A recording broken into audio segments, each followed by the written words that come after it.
ito ating sinisigaw, kaagapay ng bawat Pilipino. 702 DZAS, agapay ng sambayanan. 702 DZAS. Teka muna. Bago pumasok sa opisina, pakinggan muna ang Pro Tips.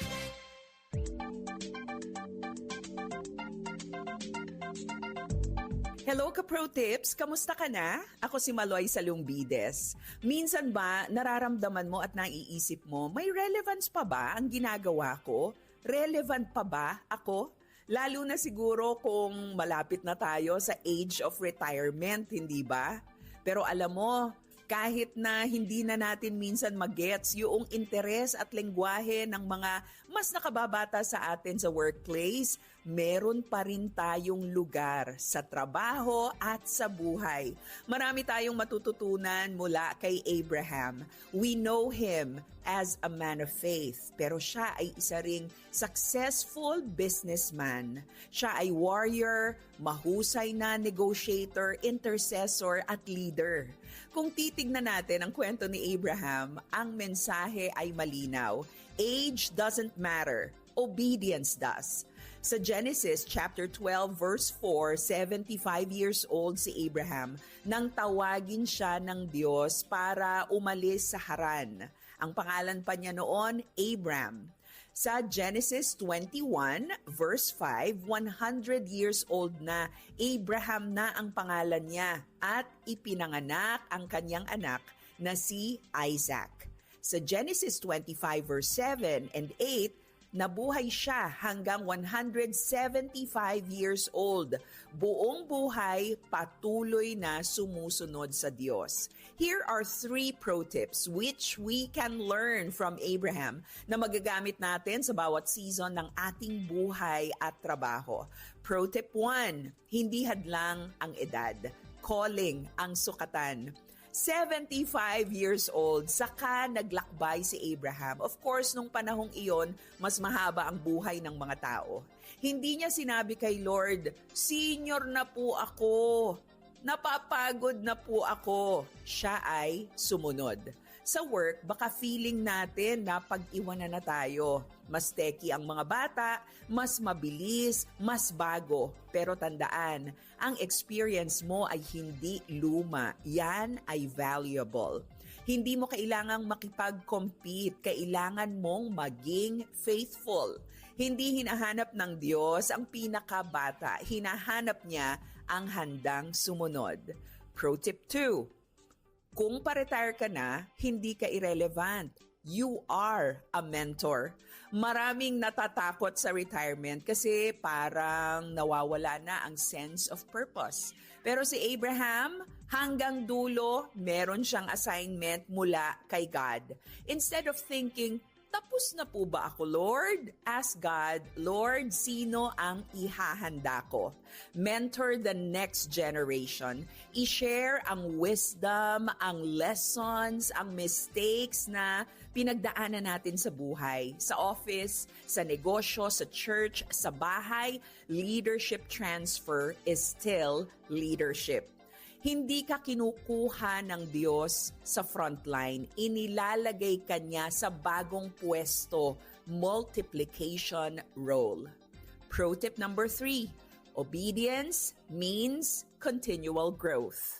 175 years old na buhay si Abraham, pero hindi siya tumigil sa pagsunod. Ibig sabihin, hindi rin siya tumigil sa paglago. Kahit anong edad, matuto tayo ng bago. Makinig tayo sa mas nakababata. Mag-adjust sa bagong season at maging bukas tayo sa bago at exciting na mga assignments na ibibigay ni Lord. Obedience is not being stuck in the past. It moves with God. Kahit sa bagong workplace, bagong role o bagong rhythm ng buhay, tandaan, age doesn't limit your calling. Obedience keeps you useful Every season has an assignment. Kung nasa bahay ka man, opisina, negosyo, o church, may role ka. Mayroon ka pang assignment. May tinatawag ka pa na ihahanda sa iyo ng Panginoon. Kaya ang paalala ko, ka-Pro Tips, be a blessing wherever you are today. Ako si Maloy Malibiran sa Lumbides. Nagagamot ba ang HIV? Walang gamot ang HIV, pero pwede itong i-manage kaya't maaring mabuhay ng malusog at mahaba. Post-exposure prophylaxis o PEP. Ito naman ay para sa mga posibleng na-expose sa HIV. Ang post-exposure prophylaxis ay isang paraan ng short course ng HIV medication. Ginagawa ito within 72 hours or 3 days matapos ang exposure sa virus. Kung ikaw ay prescribed ng PEP, kailangan mo ng medication araw-araw sa loob ng 28 days. Matapos ang 4 to 6 weeks, kailangan nang magpa-test for HIV. Ang PEP ay hindi advisable na gamitin ng regular ng mga taong laging exposed sa HIV. Agad na magtungo sa pinakamalapit na healthcare provider para sa iyong kondisyon. Ang paalaalang ito ay hatid sa inyo ng Department of Health at ng Far East Broadcasting Company, Philippines. May pito o whistle ka ba sa iyong emergency kit? Alam mo ba kung paano ito gamitin para makahingi ng tulong? Tandaan mo lang ang distress signal na ito para madali kang mahanap o masagip ng mga rescuer. Pumito ng 3 maiksing tunog gamit ang iyong pito.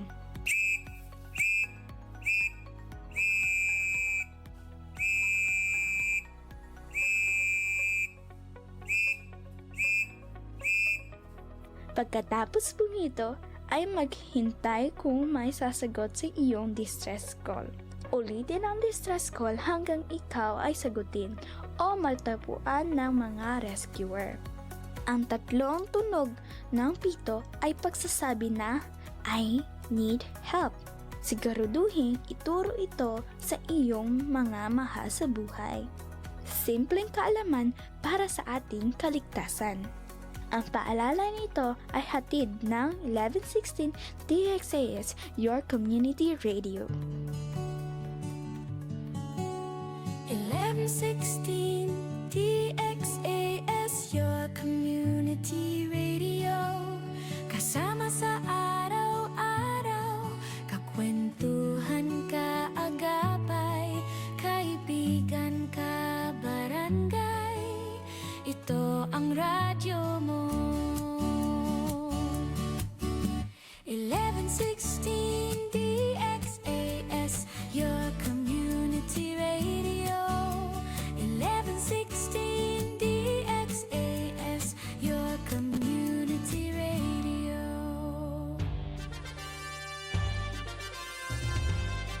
Este el DXAS FEBC, de ustedes Radio Comunidad, ta serví para conectar gobierno, privado y mga miembro del comunidad. DXAS 1116, de ustedes Radio Comunidad.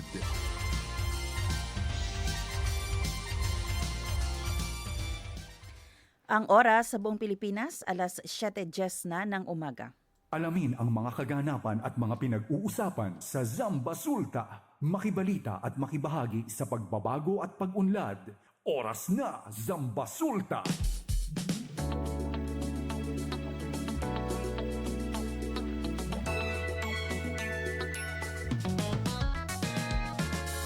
Isang maulan na umaga sa lahat ng ating mga tagapakinig. Good morning! Kumusta po kayo ngayong araw ng Biyernes? Kahit maulan, isang mapagpalang araw pa rin po sa lahat ng ating mga listeners ng ating radyo estasyon 1116 DXAS, your community radio. Maayong buntag sa tanan. Good morning, Zamboanga City, Zamboanga Sibugay, Zamboanga del Sur, Zamboanga del Norte. Good morning rin, Basilan, Sulu at Tawi-Tawi. Katal di aton tiyempo ali. Sa Putik, malakas na daw ang ulan. Sa East and West Coast, katal di aton tiyempo. Welcome po sa ating programang Oras na Zambasuta. At ngayon po ay araw ng Biyernes, Friday, February 6, 2026. Good morning sa lahat ng mga may lakad. Ingat po tayo ngayong araw na ito. Sa mga areas na signal number 1, Aki Adentro, Zamboanga Peninsula, mag-ingat po tayo. May mga paaralan na nagsuspindi na ng klase kahapon pa lamang. So, mga estudyante natin, may andaon de onde.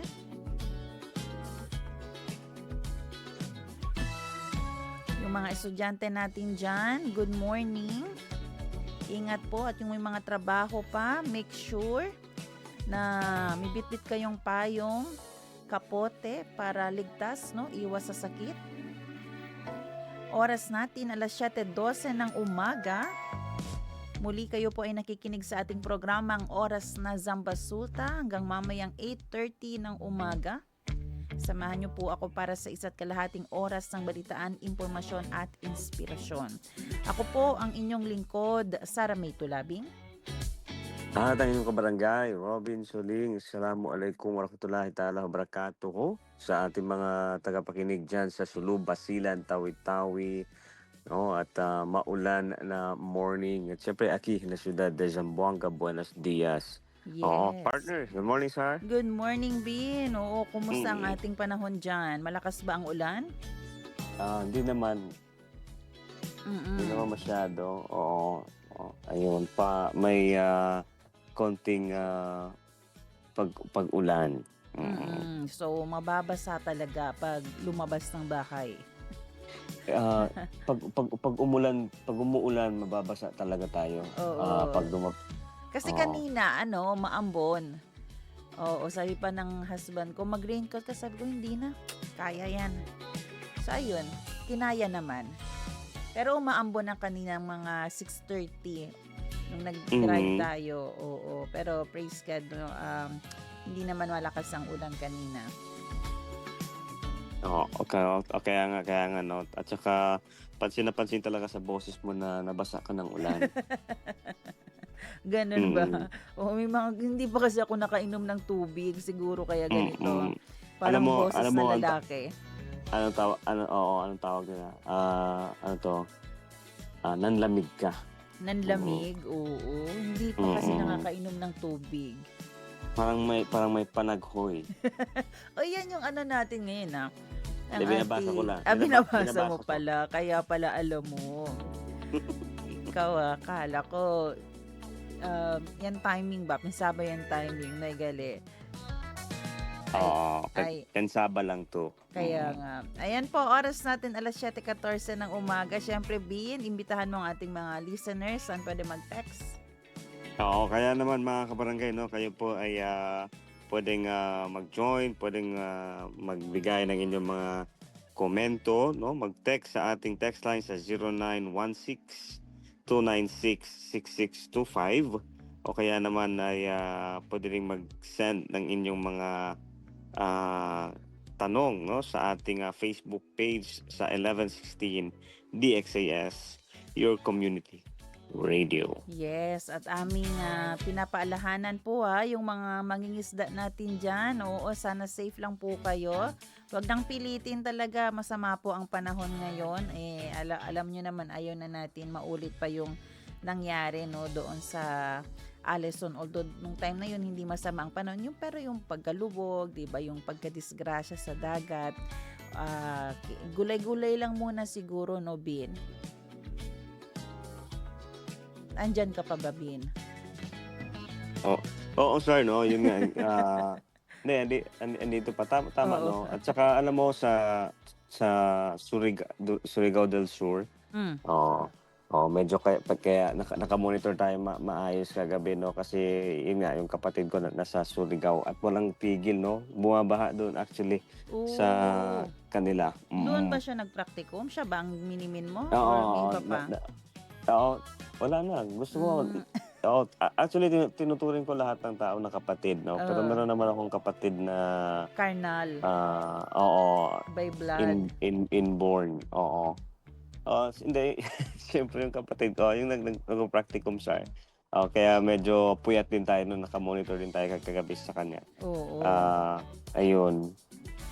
Kaya wag talagang ipilit, no? Sabi ko nga kasi sabi nila kay baka magjo-duty pa rin daw sila pag I mean huminang ulan. Pero yun, sabi ko wag na lang pilitin kasi Mahirap iba, na. unpredictable ang weather. Tsaka malayo ka pa sa kanya, 'di ba? Pag emergency, hindi naman tayo pwedeng agad-agad na makapunta doon. Kaya, wag na Oo. lang pong ipilit. Pupunta sana ako kagabi, no? Pero yun nga, Wow. wag na lang ipilit. Tama yun. Ayan. Oras natin, 7:17. Narito ang ating ulat panahon. Weather report. As of 4 a.m. ng madaling araw kanina, nananatili ang lakas ng Tropical Storm Bashang habang binabaybay ang kalupaan ng Agusan del Norte.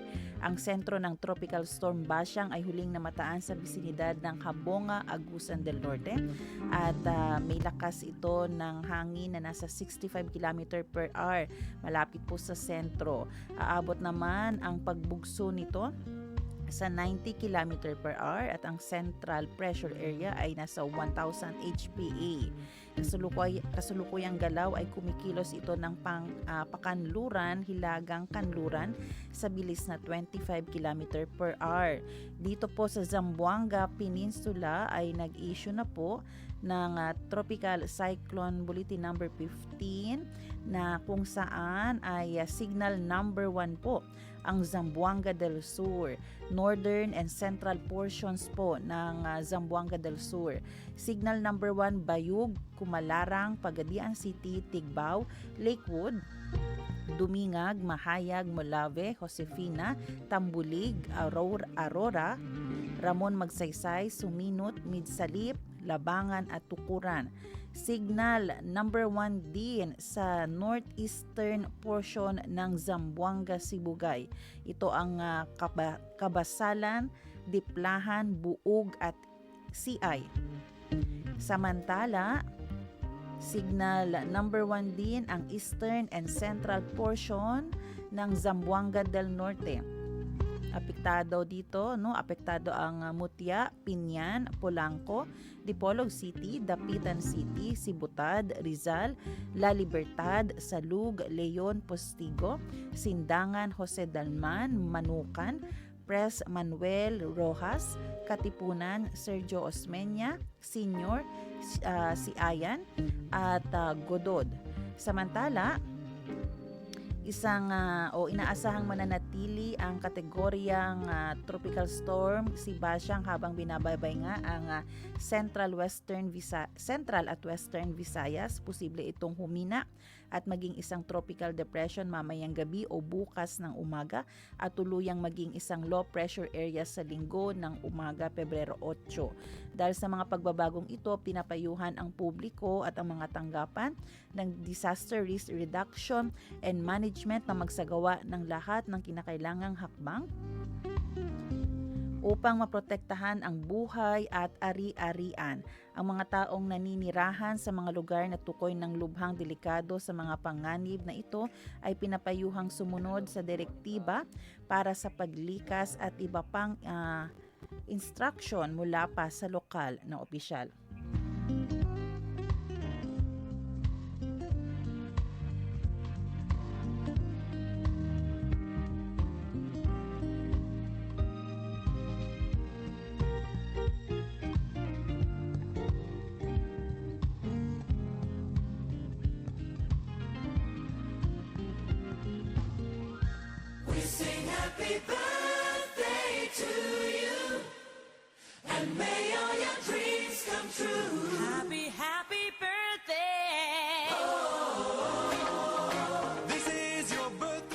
February 6, happy birthday kay Rosminda Aguilar. Happy birthday po. Kano-ano kaya ni Ate Rosminda si Kuya Nolly Aguilar? Bean. Yes, sir. Oo. Ayan, no? Live na live tayo. Dinig natin lahat ng oo. Eh, sige, okay. Nag-iisa lang yung birthday celebrant mo, ha. Mhm. Ako happy birthday belated kahapon, no, kay kung hindi ako nagkakamali kahapon kay Yomi. No. Oo, happy birthday kay Yomi at sa ito naman ngayong araw na to, no. Oo. Ayan, hello kay Kiameng. Shout out kay Kiameng. Good morning. Pumapasok ba sa mic? Oo. Oo. Ayan, Ayan. sige. Wag lang sabihin ng password kay naririnig ko. Naririnig Ay, mo. hello. Birthday ni Feby, no? Good morning. Oo, good morning kay Feby at good morning din kay Catherine Matarul Dimerin. Oo, kay KB Madison at ayan, oo, kay Auntie Elena Kwe, no? Hello kay ayun, happy birthday sa kanila. Ayan, happy birthday po sa inyong lahat and God bless you.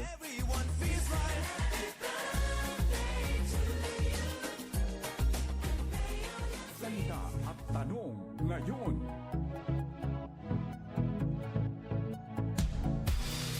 Ang ating salita ngayong umaga, lament. Sa Filipino, panaghoy. Natsyabakano, lamenta o lyura. O sa Bisaya, pagsubok. Ilonggo, panganduhoy.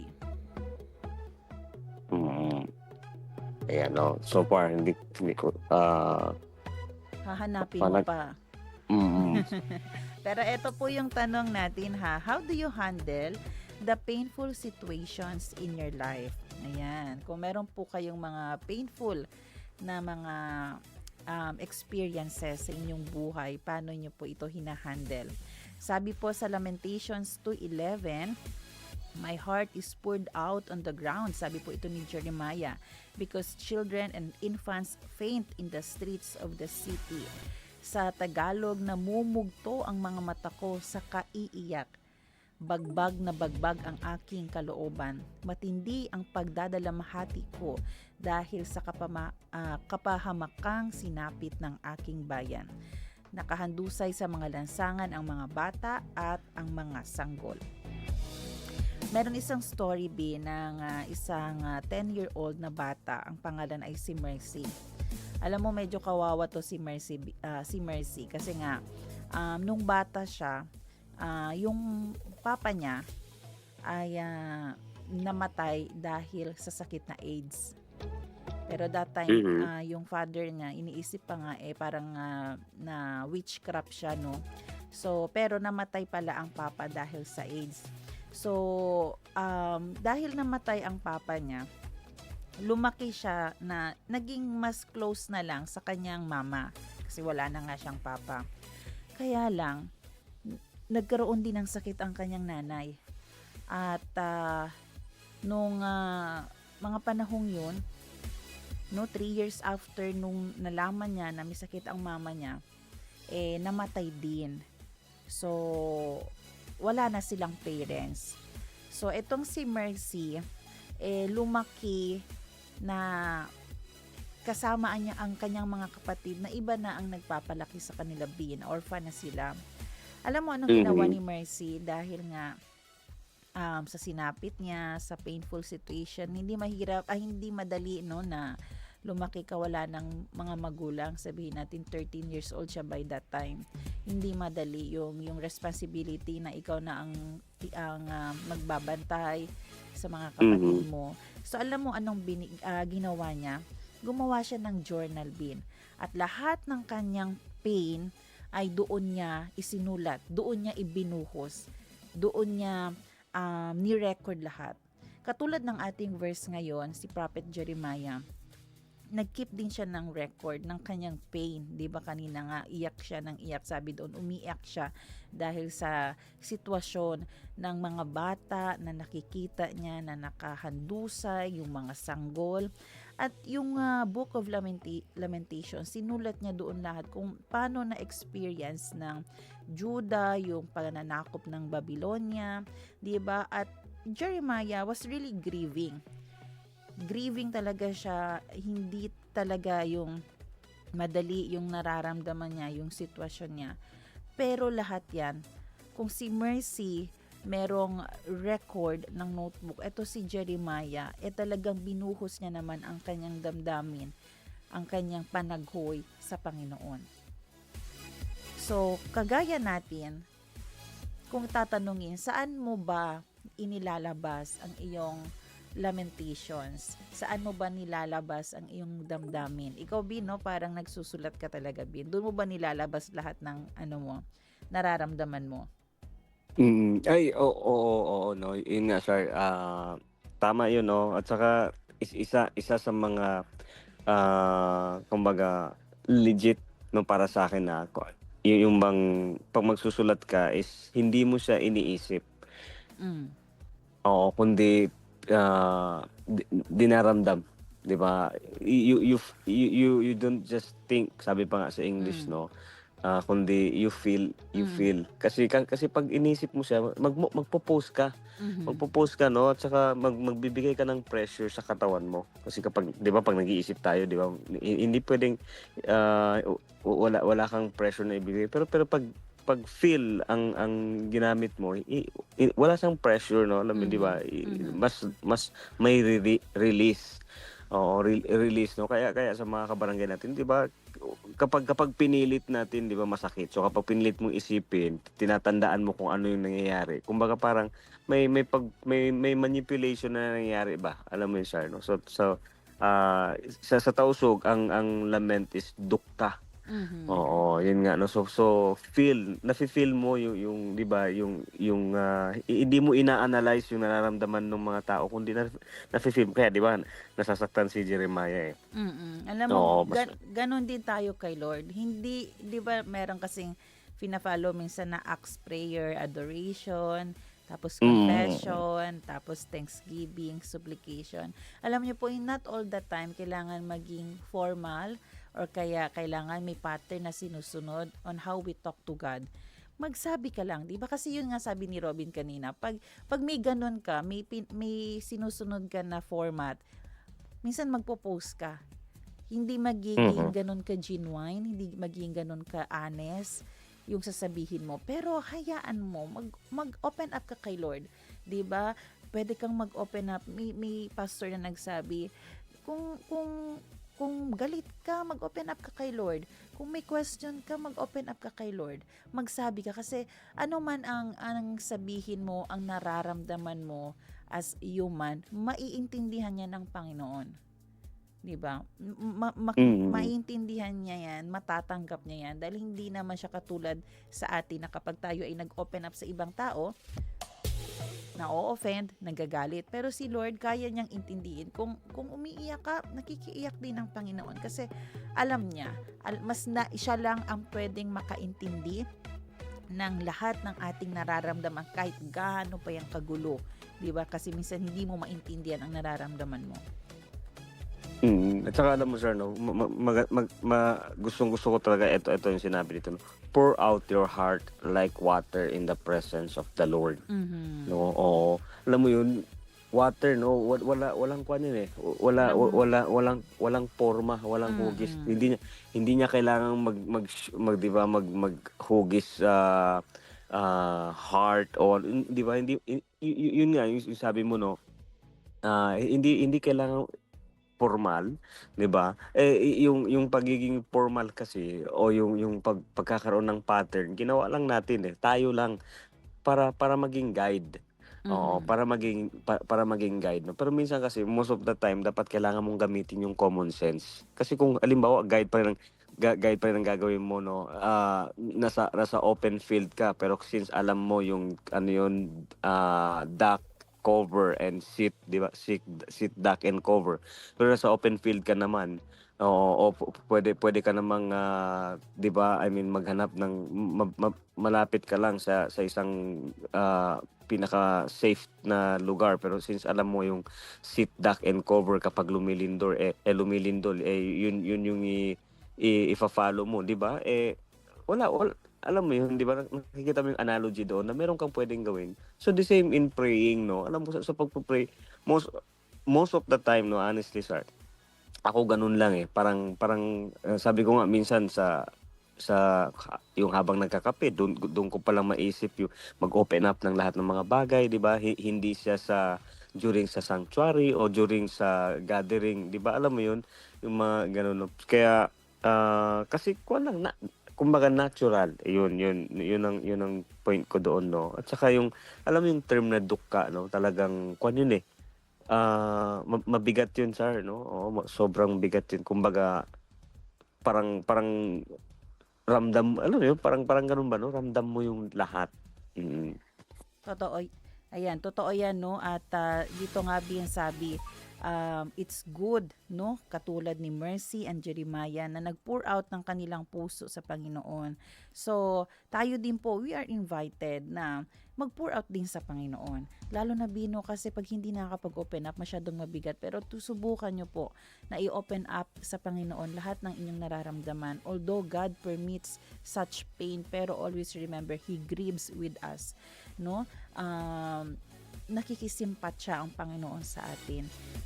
Inaalaw niya man ang mga bagay na minsan hindi favorable sa ating buhay, pero it doesn't mean na wala na siyang pwedeng gawin dyan sa iyo. Kaya kanyang i-redeem, kaya kanyang tulungan, kailangan mo lang makita na pwede ka mag-trust sa Panginoon, pwede ka mag-open up sa Kanya, no? And kaya ang ating challenge din sa ating mga listeners, di ba? Mag-surrender kay Lord, mag-open up sa Kanya. And yung tanong natin, how do you handle the painful situations in your life? So ngayon na-remind ka ni Lord, paano mo siya i-handle? So yan ang ating salita at tanong ngayon.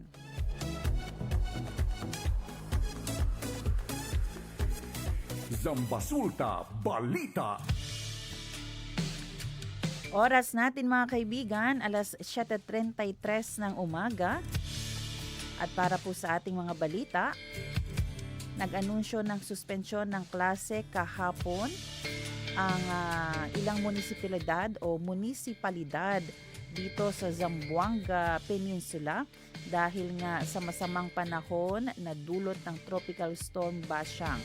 Ayon naman sa ating nakuhang information, kanselado po ang pasok sa lahat ng antas ng Dumingag, Lakewood, Tigbao, Josefina, Molave, Kumalarang, Lapuyan, Tambulig, Gipos, Dumalinaw, Labangan, Dinas, Tukuran at Mahayag. Inaasahang madaragdagan pa ang listahang ito, no? At kaya po inaating tinatawagan na kayo po ay dumiretsyong magtanong din sa ating mga eskwelahan. Pinapayuhan ang mga mag-aaral at mga magulang na manatiling nakatutok sa mga opisyal na anunsyo ng inyong mga lokal na pamahalaan para sa mga karagdagang impormasyon. Samantala, patuloy ang pag-iingat na ipinapayo sa publiko lalo na sa mga lugar na madaling dahain o tamaan ng landslide. Zambasulta Balita.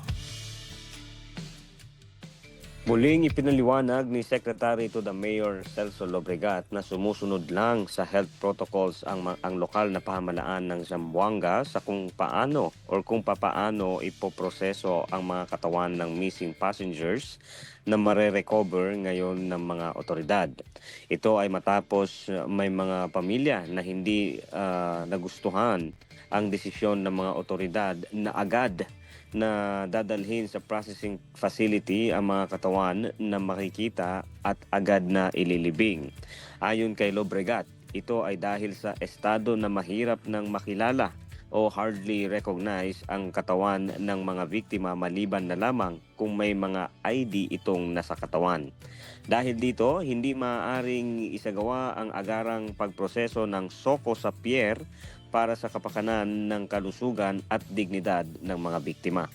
Ang lahat ng mga labi ay inilalagay sa body bags at agad na dinadala sa processing center sa Talabaan.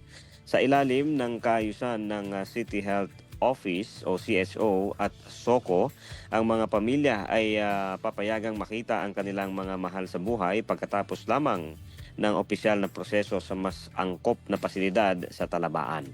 Nilinaw ng pamahalaan na mayroon ng nakahandang sementeryo na aprobado ng Department of Health o DOH at patuloy ang pakiusap ng lokal na pamahalaan sa publiko para sa kooperasyon at pag-unawa habang tinatapos ang maselang prosesong ito. Zambasulta Balita. Sa ibang balita, patay ang isang 45 anyos na negosyante matapos pasukin at pagbabarilin sa loob ng kanyang tahanan sa Nesorecom Village, Barangay Magdaop sa Ipil, Zamboanga, Sibugay noong Miyerkules ng gabi. Kinilala ng mga otoridad ang biktima na si Madonna Muhammad Sablani, isang byuda at may-ari ng lokal na negosyo. Base sa ulat ng pulisya, naganap ang krimen sa pagitan ng alas 7:30 hanggang alas 7:40 ng gabi noong Pebrero 4. Nasa loob ng kanyang bahay sa Nesorecom Village Subdivision ang biktima nang biglang magpaulan ng bala ang dalawang hindi pa nakikilalang sospek. Nagtamo ng mga sugat sa katawan ang biktima at idineklarang dead on the spot ng mga rumespondeng pulis. Ayon sa mga saksi, mabilis na tumakas ang dalawang salarin sakay ng isang pulang motorsiklo patungo sa direksyon ng Karatig Bayan ng Titay. Agad na naglungsad ng hot pursuit operation ang kapulisan ng Ipil upang tugisin ang mga sospek. Nananawagan ang mga lokal na otoridad sa publiko na makipagtulungan sa kanila. Ang sinumang may impormasyon tungkol sa mga sospek o kinaroroonan nito ay pinapayuhang makipag-ugnayan agad sa pinakamalapit na himpilan ng pulisya. Zambasulta Balita. Matagumpay na nailigtas ng Philippine Coast Guard ang dalawang mangingisda matapos pasukin ng tubig ang kanilang bangka sa karagatan sakop ng lalawigan. Ito noong lalawigan ito noong Miyerkules ng gabi, Pebrero 4. Ayon sa ulat ng Coast Guard Substation, nakaranas ng malalakas na alon ng mga biktima habang naglalayag sa bisinidad ng Barangay Baluno, Isabela City. Dahil sa masamang panahon, unti-unting napuno ng tubig ang kanilang motorboat na naging sanhi ng pagkapanig nito. Nabatid na galing sa lungsod ng Zamboanga ang mga mangingisda at patungo sana sa Isabela City, bit-bit ang mga ice chest na puno ng sari-saring isda nang maganap ang insidente. Bagamat hindi pinangalanan ng dalawa, kinumpirma ng PCG na nasa mabuting kalagayan na ang mga ito. Agad silang binigyan ng first aid dahil sa tinamong mga gasgas bago dinala sa Basilan Medical Center para sa mas malalim na pagsusuring medikal. Hindi naman hinila naman ng mga tauhan ng PCG ang nasirang motorboat patungo sa himpilan ng CGSS Malamawi.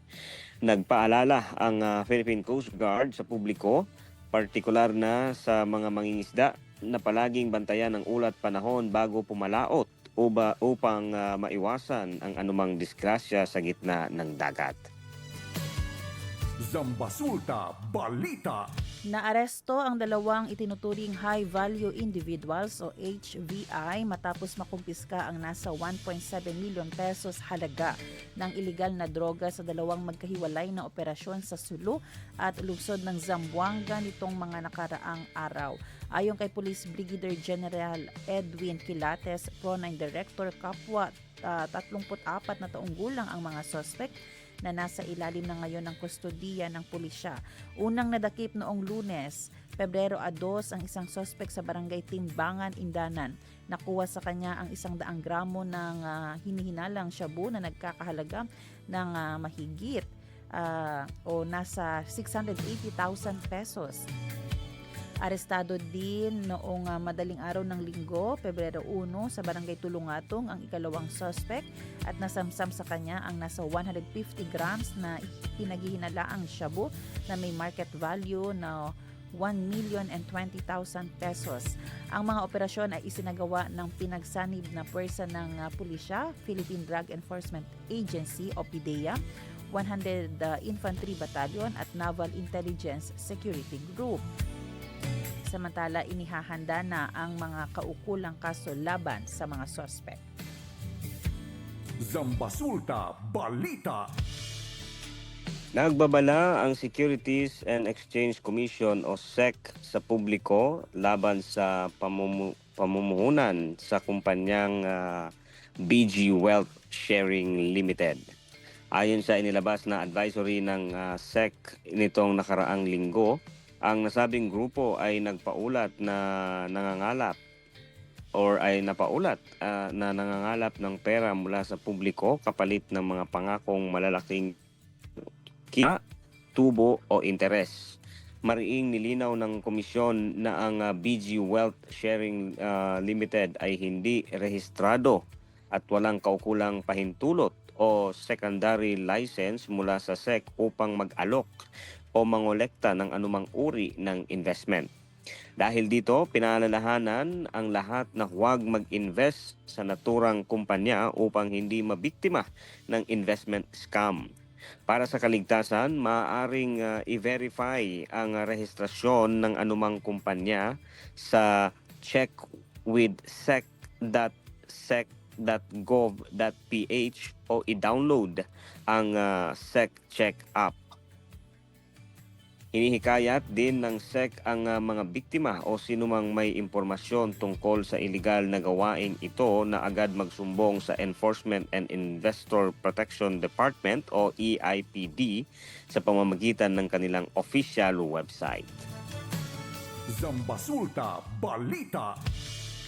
Samantala, ang Zamboanga City Medical Center o ZCMC ay nananawagan po sa publiko na gustong tumulong sa mga pamilya na naging biktima ng sunog, huge fire sa Lamion, Bungaw, Tawi-Tawi.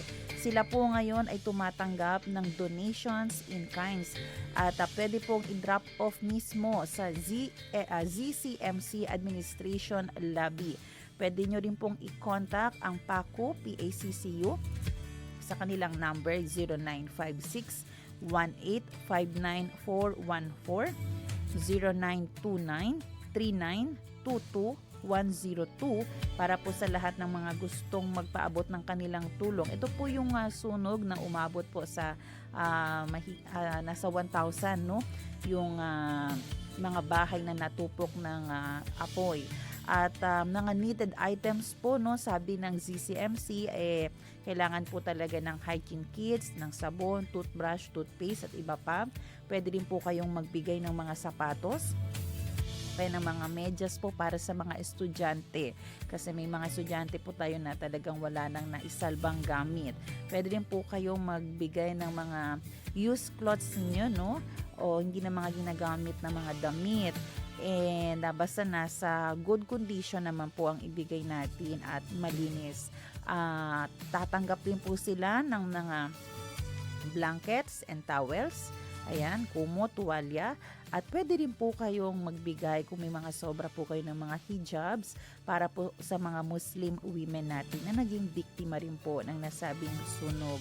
At syempre, again, kung meron po kayong gustong ipadala, pwedeng direct na ibaba nyo to, ihatid nyo to sa ZCMC Administration Lobby o i-contact yung number 0956-1859414 or kaya po 09293922-102.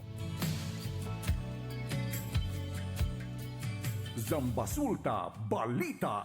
Oras natin mga kaibigan, alas 7:45 ng umaga at yan po ang ating mga balita para sa araw na ito. Huwag kayong bibitaw dahil magiging maganda po ang ating topic sa ating segment mamaya. Ito po ay pag-uusapan natin ang tungkol sa kaalaman sa water safety at shipwreck survival. Makakasama po natin mamaya ang mismong Dean ng College of Marine Education ng Zamboanga State College of Marine Sciences and Technology, Captain Marnet Apit. Kami po ang inyong mga lingkod, Sara May Tulabing At ang inyong kabarangay, Robin Soling, magbabalik ang oras ng Zamba Sulta dito lang sa 1116 DXAS, Radyo, Radyo, Komunidad. Komunidad.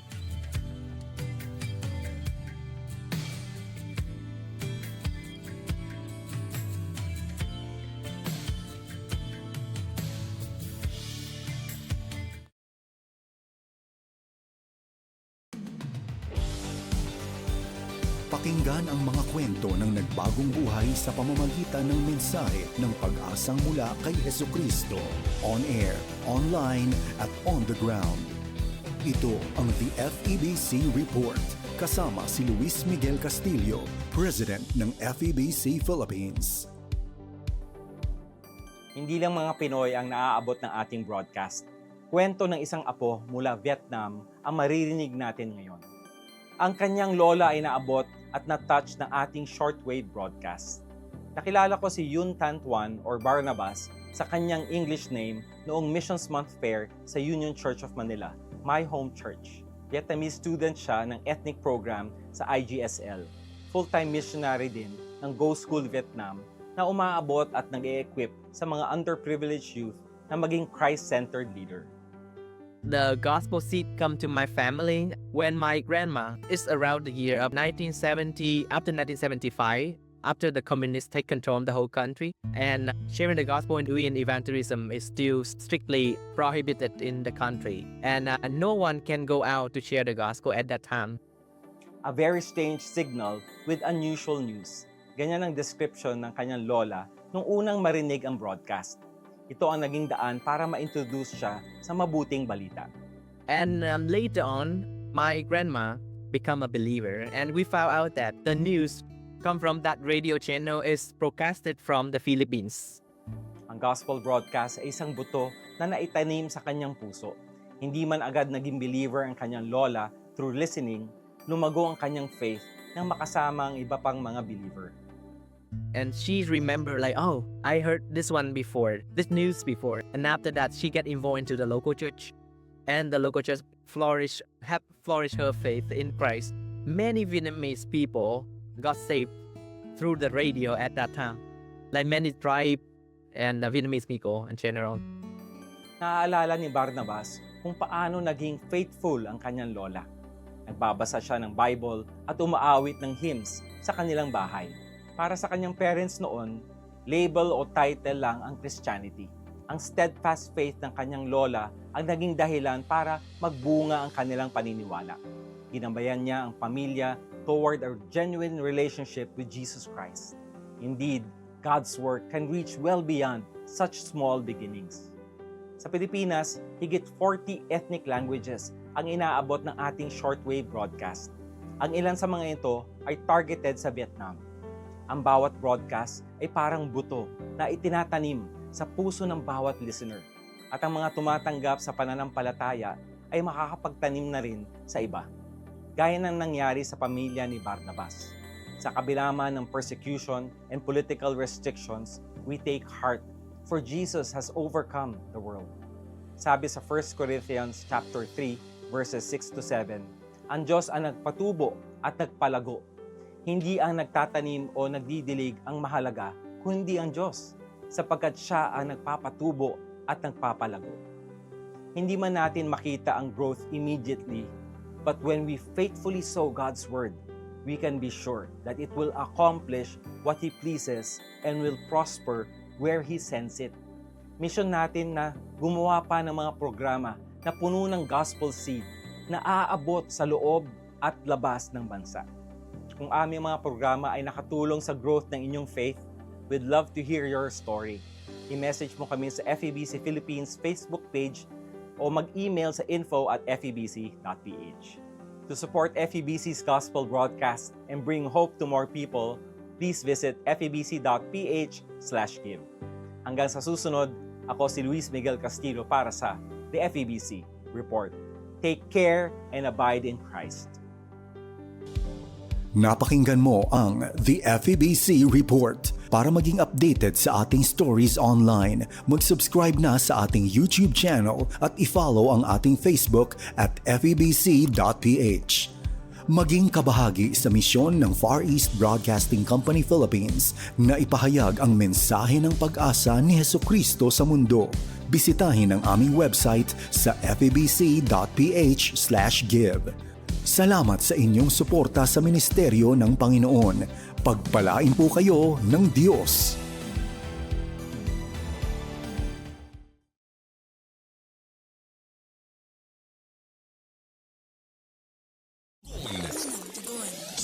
Serbisyo Publikong Aksyon. Ang sunog ay isa sa mga mapaminsalang kalamidad. Kaya nitong tupukin ang mga ari-arian, wala rin itong alinlangan sa pagkitil ng buhay. Narito ang ilang tips para makaiwas sa sunog. Iwasan ang electrical overloading sa tahanan. Tanggalin din sa plug ang mga kagamitang elektrikal, gaya ng TV at plancha matapos itong gamitin. Tiyaking walang tagas o leak ang mga stove o LPG sa inyong bahay. Ilayo ang mga bata sa mga bagay na madaling magdiyab gaya ng posporo, kandila at lighter. Siguraduhin hindi nila maaabot ang mga ito. Huwag iwang nakasindi ang mga kandila o katol. Laging i-check ang mga linya ng kuryente sa tahanan. Agad ipaayos sa electrician kung may pinsala. Maglagay ng mga numero ng fire department sa inyong cellphone o telephone directory. Sa panahon ng bagyo at sakuna, iba pa rin ang alisto at handa. Paalalang hatid ng himpilan ng Far East Broadcasting Company Philippines.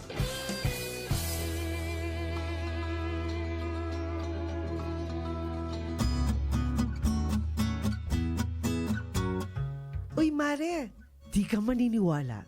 Naalala mo si Aling Maria? Yung kapitbahay natin? Yung nakatrabaho sa Saudi? Oo, kumusta na siya? Wala na akong balita sa kanya eh. Naku, kakauwi lang niya last week. Tapos sabi niya, may kilala siyang recruiter. Sabi pa nga niya, kung gusto daw nating mag-abroad, pwede niya tayong tulungan.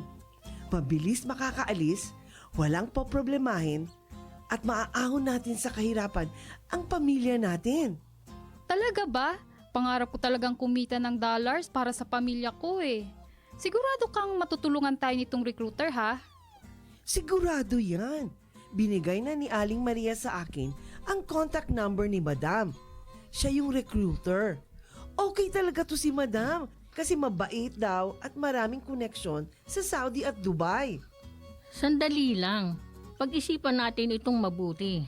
Nasabi ba ni Aling Maria ang detalye ng trabaho, kontrata at mga babayaran bago aalis? Alam niyo naman, maraming mga illegal recruiter.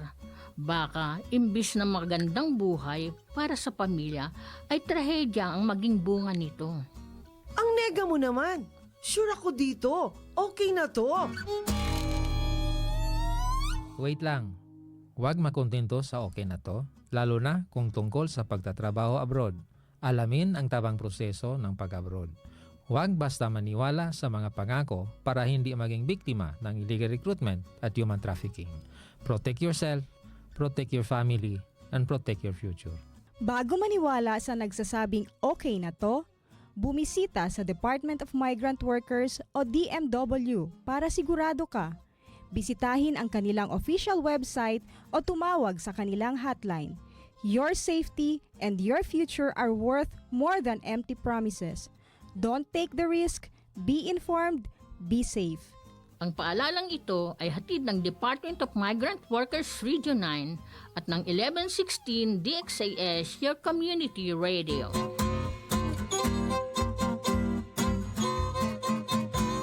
Ang estasyong ito ay matatag na katuwang ng kapisanan ng mga broadcaster ng Pilipinas. Nagdiriwang ng 50 taon ng matatag at tapat na pamamahayag. Oras na, Zambasulta!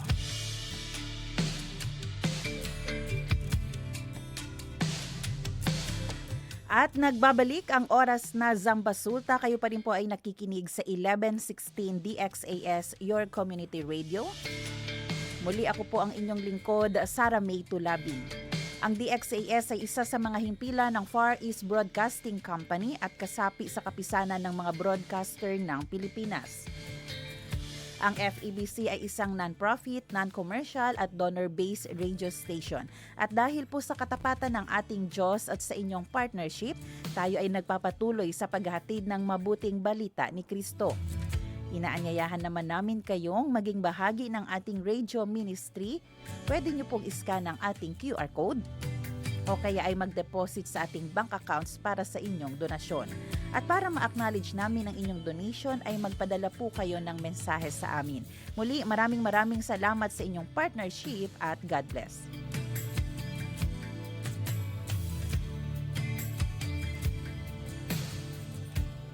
Pag-usapan natin.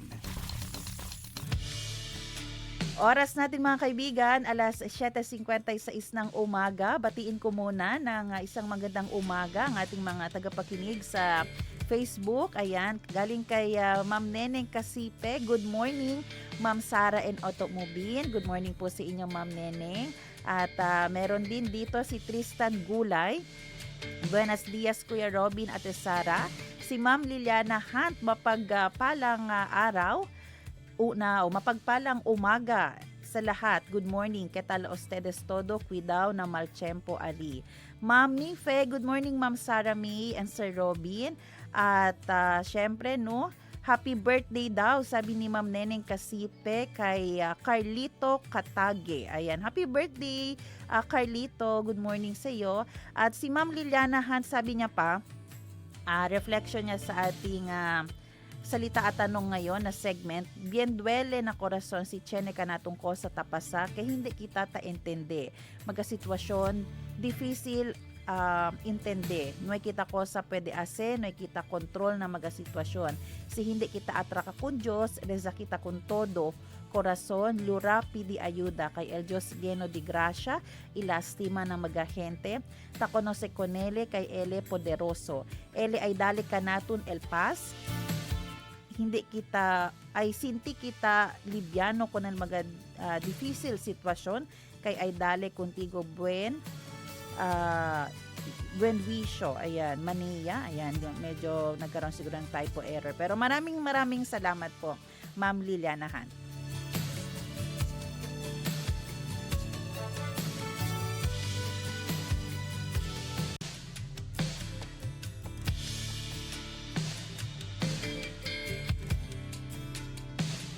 Ngayong umaga, ayan po, pag-uusapan po natin ang tungkol sa kaalaman sa water safety at shipwreck survival. Alam naman po natin na noong nakaraang linggo nga, medyo naging mainit ang usapin tungkol sa kaligtasan sa dagat matapos ang insidenteng kinasasangkutan ng isa sa mga barko ng Allison Shipping. Sa gitna po ng kaba at pangamba ng marami nating mga kababayan na madalas ngang naglalakbay pa rin, mahalagang alam natin kung ano po ang gagawin bago pa man mangyari ang mga hindi inaasahan. Ngayong araw tatalakayin nga po natin ang tungkol sa water safety and shipwreck survival at mula sa mga dapat nating hanapin bago po sumakay ng barko hanggang sa kung papaano mananatiling buhay kung sakaling, pero wag naman po in Jesus name na magkaroon ng emergency sa gitna ng laot. Kasama natin ngayon ang isang eksperto at siya po ang Dean ng College of Marine Education ng Zamboanga State College of Marine Sciences and Technology, Captain Marnet Apit. Ma'am, good morning po sa inyo. Welcome po sa ating program. Hello po ma'am, good morning. Hello ma'am, good morning. Ayan, muli po ma'am, maraming salamat po Captain for accepting our invitation po dahil alam nyo po napapanahon po talaga na mapag-usapan ito ngayon para po mapanatili nating safe ang ating mga passengers, lalo na po yung mga laging umuuwi from Zamboanga City, Holo, Basilan and vice versa. So eto nga po ma'am ang ating unang katanungan, paano nga ba ano ba dapat ang gawin before getting on pagsakay po sa isang barko? Ano po yung mga importanteng mga safety things na dapat po i-check ng isang pasahero? Okay. So, syempre pag after ng you buy ticket, ganun. So, kailangan may masabihan ka na from friends or families or loved ones na you are kailangan sabihan mo na sino yung kumbaga kailan ka darating or kumbaga sabihan mo sila na saan ka pupunta or kailan ka babalik, and if you don't return by the overdue time, so they can alert the Coast Guard. But when you go on board na, nandun ka na sa barko, normally kasi they are doing the briefing saan yung mga locations ng mga life-saving equipment. If that's so, walang briefing, so ikaw na mismo yung hahanap saan yung mga life-saving equipment. So, so syempre, so aware din yung mga muna saan ka pupunta, kailan ka babalik, so that ma-monitor nila kung dumating ka ba or wala. Ayan po, napakahalaga po ng sinabi niyo po dahil may narinig nga ako na testimony na kaya talagang positive yung itong nangyari last time, no? Naging positive yung family na talagang nakasakay kasi nga may update lagi yung kanilang kamag-anak. So mahalaga po pala pag tayo ay sasakay ng barko, una sasabihin mo anong barko ang sasakyan mo, anong oras aalis, ano ang expected na time na darating para kayo ay laging namomonitor, di ba po ma'am? Yes po ma'am. Importante po yun. May masabihan po kayo so that they can monitor. At gusto ko rin po yung sinabi nyo kasi no, whether we like it or not, sometimes may mga briefing, minsan wala talagang briefing nangyayari. So dapat ikaw na passenger, ikaw na maghahanap kung saan nakapwesto yung life jacket at yung mga iba pa. Ano bukod po ba ma'am sa life jacket, meron pang mga ibang saving tools na dapat silang alam o dapat sana bit-bit nila? Yes po, meron po mga life ring, life wrap, yun, life ring, yung circle na parang kulay orange, yun, pwede po yun. Yung ano rin po ma'am, no, naalala ko kasi pag during earthquake, ang advice ay dapat meron ka ring pito or whistle. Parang pwede rin pong dalhin ma'am, no, para kung halimbawa may nangyari, alam mong, kasi minsan yung boses natin nawawala na, nanginginig na, pero kung may pito, maririnig ka saan ka banda.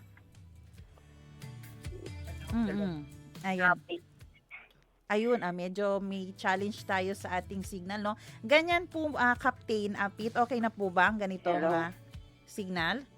Po, Mama. Hello. Ayan, sige po. Medyo nagkakaroon lang po tayo ng challenge sa ating signal, no?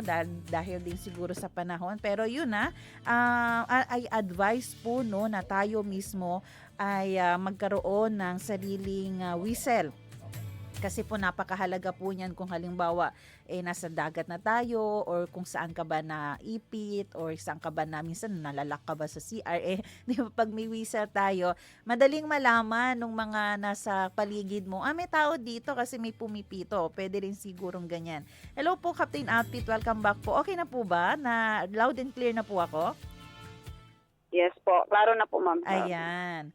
Okay, ito naman po, may mga small things po ba or supplies na dapat din laging nasa isang traveler para po manatiling alive at lalo na po kung may mga shipwreck? Ano po yung mga small things or mga supplies na dapat ibibit-bit niya po?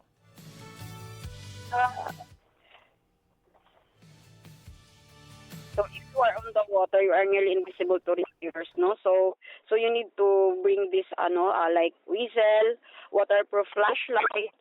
Na magagamit mo yan during night time or a small LED light only way to a rescue boat will spot you. And then during sunny day, so yung mirror, flash the mirror. So yun po is makikita po ng pilots high above. So kahit pilots makita po yan. So and then personal water pouches, then tools, multi-tools or knife, ID and cash, and above all prayers. Yun po. Kasi hindi tayo marunong magdasal. Hirap kaya lang natin magdasal. Yan ma'am. So Yun yung mga bagay po. Tandaan po natin yung mga small things na dapat priority natin na dinadala. Especially po yung ID, no? Halimbawa, mawalan ka ba ng, bigla po kayong mahimatay ba bigla or ano ba mangyari, no? For some reason, importante rin po yung ID. At maganda po yun. Yung sabi nga ni Captain Apit, isa rin sa pinaka-tool na dapat lagi mong dala yung prayer, no? Eto po, what about po pag during emergency? Pag sinabi po nga, you need to leave the ship, halimbawa po may ganyang announcement na ano po ang dapat unang gawin ng ating pasahero at ano naman yung mga dapat wag nang gawin ng ating mga passenger. Pag sinabing you are abandoned, so the first 60 seconds is crucial po yon. So kailangan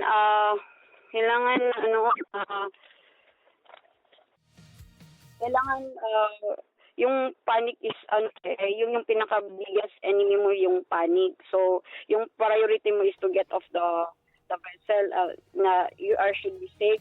Mm-hmm. So kailangan you legit your life jacket. But then do not jump for heights. Do not go back for your bubble. So pag naiwan mo na yung mga gamit mo, so bahala na yun. Iwan mo na yun.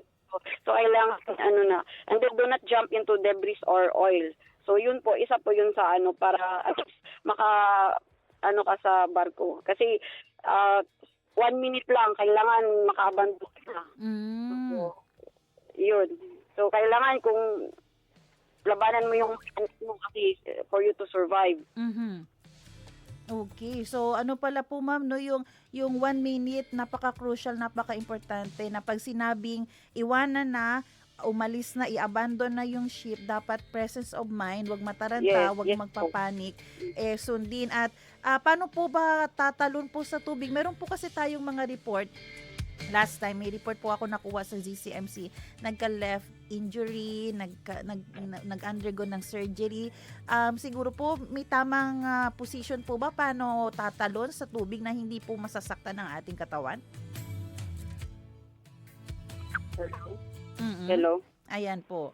Hello po, Captain Apit. Okay po ba yung signal natin? Ayan, medyo challenging po talaga. Pero, ayan po, yung tanong ko po kanina. Oo. Yan po. Ganyan po, Captain. Okay po ba? Okay po, ma'am. Clear na po, clear. Opo. So, yung sabi nyo po kanina, iwasan yung may mga debris at doon sa mga area ng dagat na may oil. Huwag po doon tatalon. Bakit po? Ano po ang, halimbawa po pag sa oil, mahirapan pong lumangoy, no? Yes po. And then do not jump from heights. So, kasi baka... Hello? Opo. Ayan po. Naririnig po namin kayo. Oo. Ayan. Okay. So, eto naman po. Bakit po hindi maganda na lumangoy? Hello po, ma'am?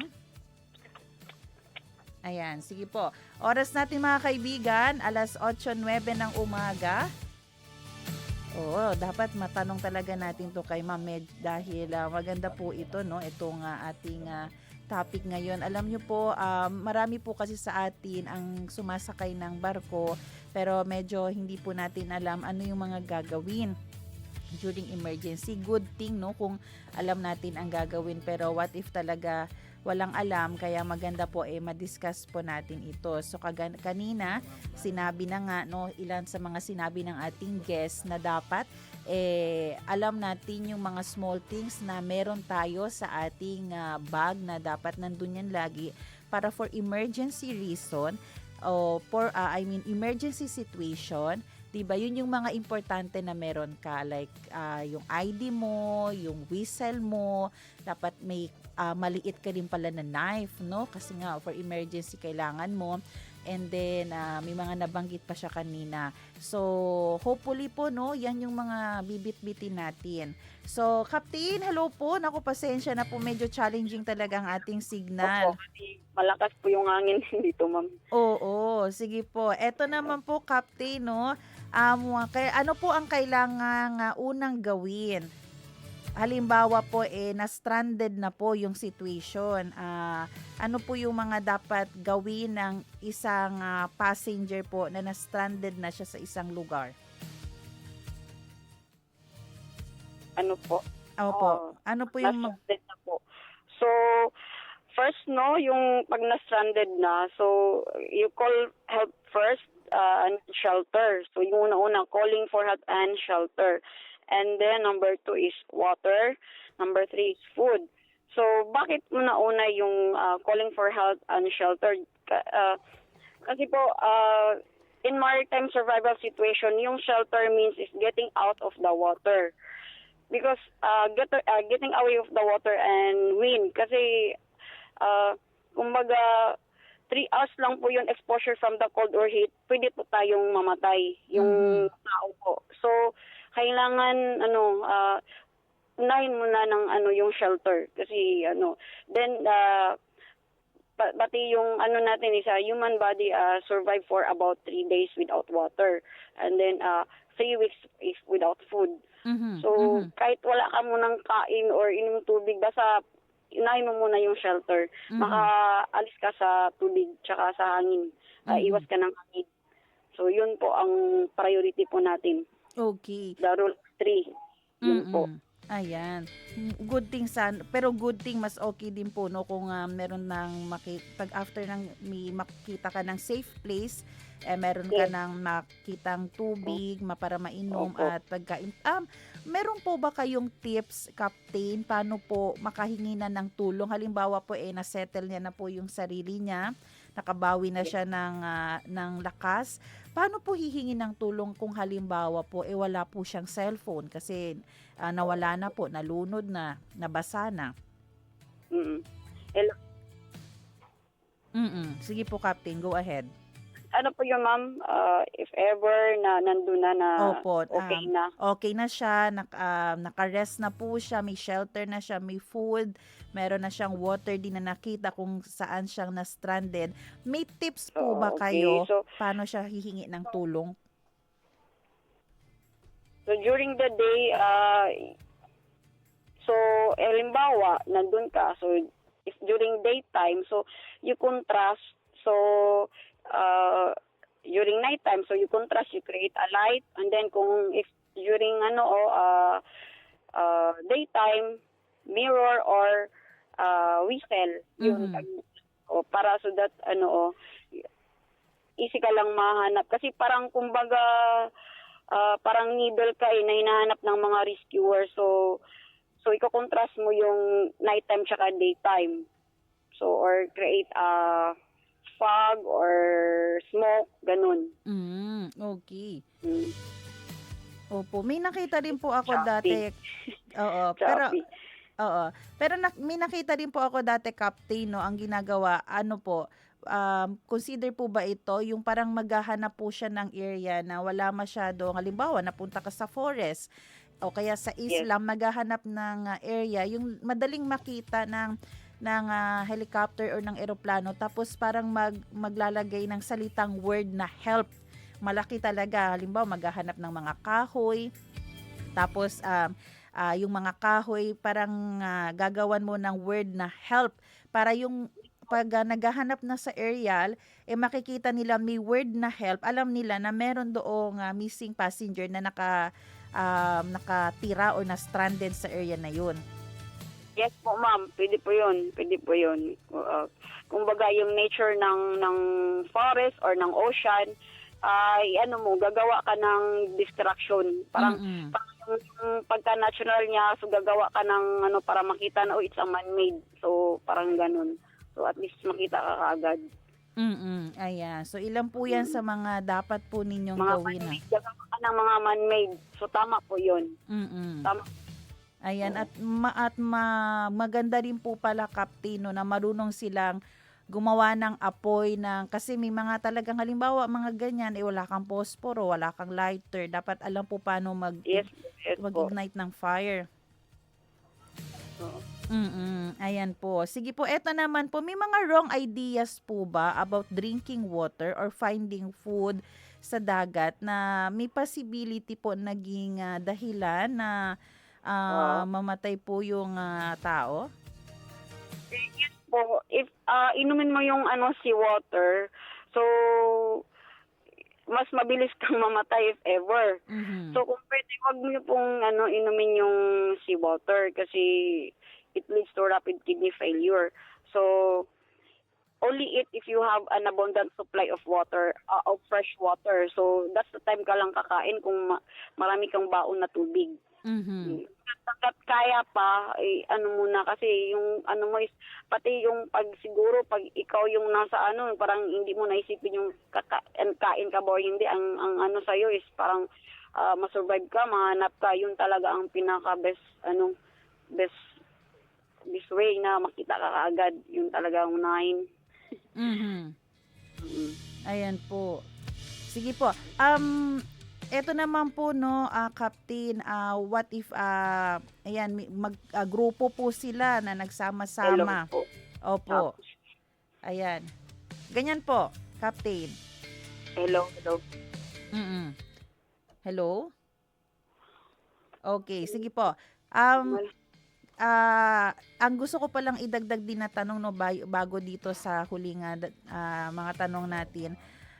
Yung mga tubig, halimbawa, walang tubig, pero may nakita po kasi ako diyan sa mga sa television, 'di ba? Kahit madumi yung tubig, pero kung i-boil mo lang siya, pakuluan mo siya, ayan, at I think magiging safe na siya para inumin. Maganda rin yung mga tubig ulan, hopefully sa mga panahong 'yan, may tubig ulan, pwede rin natin. Pero kung may apoy na kayo, ayan, pwede nyong pakuluan ang tubig para may mainom po kayo. Kasi nga, hindi talaga safe inumin yung tubig dagat. Ayan. Sige, Captain. Hello, ma'am. Opo. Sige po. Eto naman po, Captain, kung halimbawa, nagsama-sama na po itong mga passengers natin sa isang area na nakasurvive, ano po yung dapat nilang gawin para manatiling kalmado at para mas ma-rescue po sila ng madali? Okay, yes po. So, ito po yung minsan yung mahirap kasi lalo na pag ang mga kasama mo is hindi nagko-coordinate. So, importante po talaga yung coordination. So, it works as a coordinate team rather than a collection of terrified individuals. The chances of risk increase exponentially. So, kumbaga, should the people with strong social bonds survive longer? So, kumbaga, kung mas the more na nag-coordinate kayo or team kayo, so mas lalo kayong, mas survive kayo. So, at least, you group as 6. So, so that,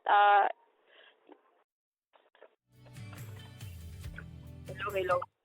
Go ahead po. Sige po, naririnig po namin kayo. Bale, you group as 6 o yun, possible na po yun. When you group as 6. Ayan po. So, hindi rin po advisable, Captain, na mag-isa na lang ako, nakakainis tong mga kasamahan ko dito.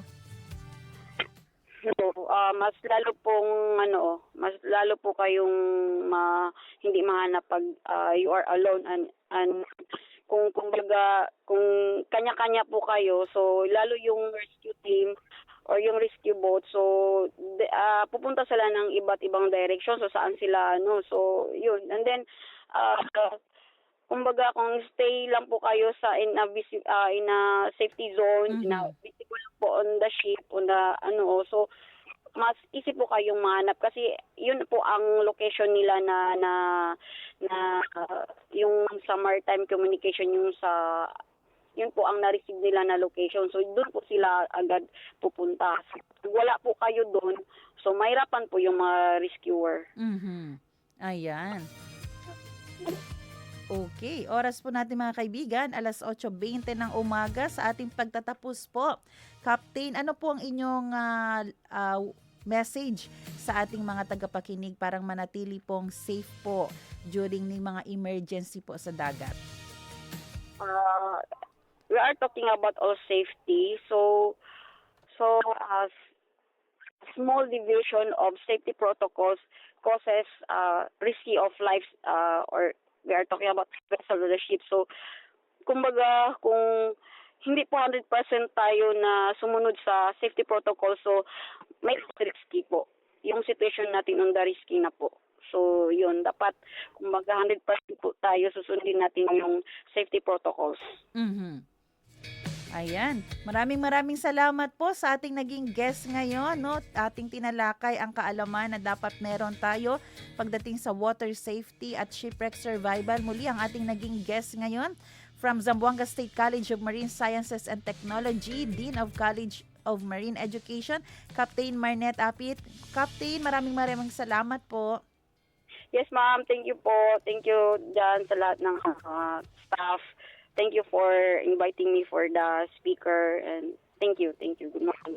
Ayan, good morning po at good morning sa lahat ng ating mga tagapakinig. Kaya muli po dapat po bago pa lang sumakay ng barko, alam na natin ang mga dapat na meron tayong bitbit at mahalaga na i-check din natin yung integrity ng barko. O yan din yung pinakamahalaga.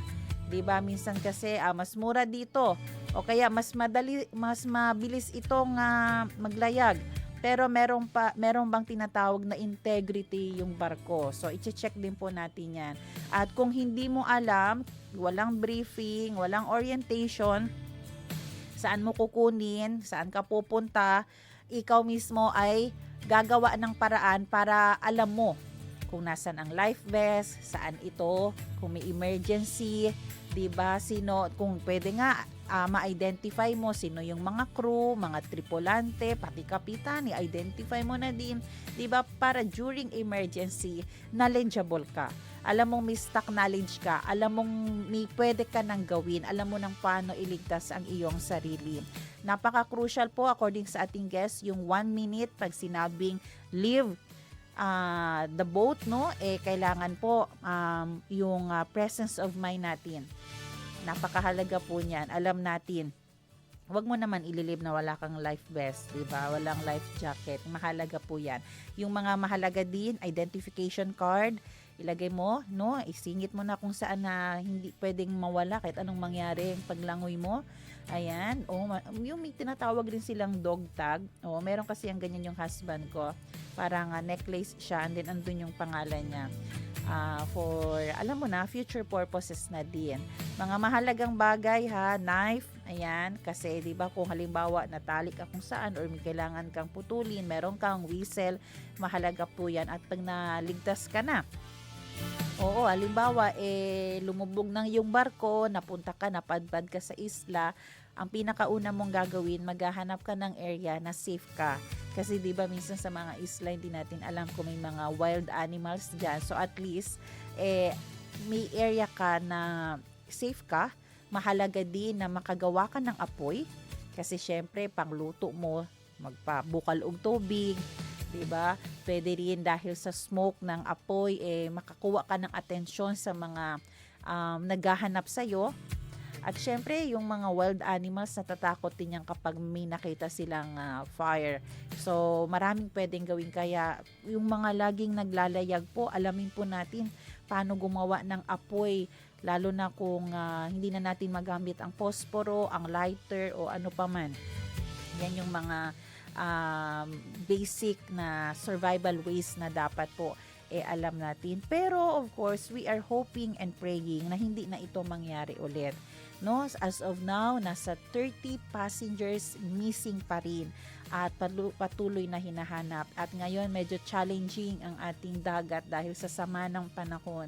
So, ang pwede na lang talaga natin mapag-pray, una, maging maayos na ang panahon para maging tuloy-tuloy ang search and retrieval operation ng ating mga Coast Guard. Number 2, let us continue to pray doon sa mga grieving family, doon sa mga pamilya na hanggang ngayon ay hindi pa nila natutukoy, hindi pa nila nakikita, nahahanap ang kanilang mga relatives na nawawala pa rin hanggang ngayon.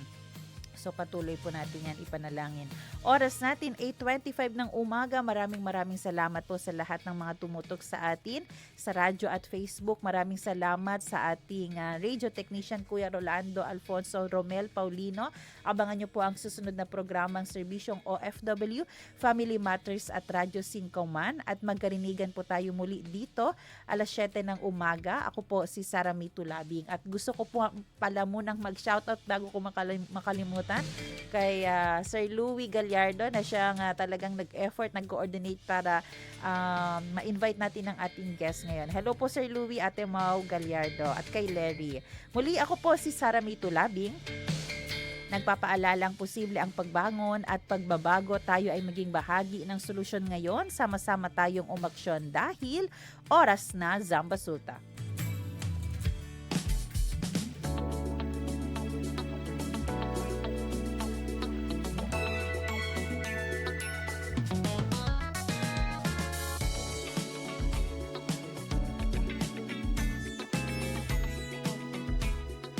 Oras na Zambasulta. Inyong napakinggan ang programang Oras na Zambasulta. Para sa mga komento, mensahe o suhestyon, tumawag o mag-text sa 0916-296-6625 o sa 0998-844-1410. Ano ang kailangan gawin kung posibleng na-expose sa HIV virus? Agad na kumonsulta sa healthcare provider. Maaari kang bigyan ng post-exposure prophylaxis o PEP treatment kung ang exposure ay within 72 hours o 3 days.